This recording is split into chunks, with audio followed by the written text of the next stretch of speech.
எங்களுக்கு வந்து மாசம் மாசம் உதவித்தொகை 1000 போட்டுட்டு இருக்காங்க. இப்ப வந்து எலெக்ஷன்னால வராம போயிருமோ என்னமோன்னு சொல்லி முன்னாடியே 3000 போட்டாங்க. அடுத்து ஜெயிச்சா 2000 போடுறேன்னு சொல்லியிருக்காங்க. அது வந்து முன்கூட்டியே 5000 போட்டுட்டு இருக்காங்க. எங்களுக்கு வந்து ரொம்ப மகிழ்ச்சியா இருக்குது.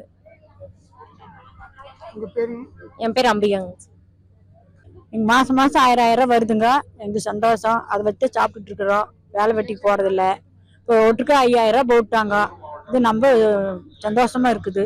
மீண்டும் மீண்டும் செய்வாங்க. ரொம்ப நன்றி. எங்களுக்கு ஆஸ்பத்திரி போற செலவுக்கு முடியாத அளவுக்கு, வேலை வெட்டி போக முடியாது. சாப்பாடு செலவுக்கும் ஆஸ்பத்திரி செலவுக்கும் சரியா இருக்குது. சரி, ரொம்ப நன்றி. முத்துலட்சுமிங்க. மாசம் 1000 போட்டு விடுவாங்க. இப்போ எலெக்ஷன் வர்றங்காட்டி அந்த 1000 வராதுன்னு நினைச்சோம். ஆனா இப்போ வந்து முன்கூட்டியே 5000 போட்டு விட்டாங்க. அதனால எங்களுக்கு கொஞ்சம் செலவு கொஞ்சம் கஷ்டமில்லாத இருக்கு. அம்மா கொஞ்சம் கஷ்டப்படுவாங்க. அது இந்த கஷ்டம் இப்ப இல்லாம இருக்கு. கொஞ்சம் இதுக்கு பணம் போட்டு விட்டு திமுகவுக்கு ரொம்ப நன்றி.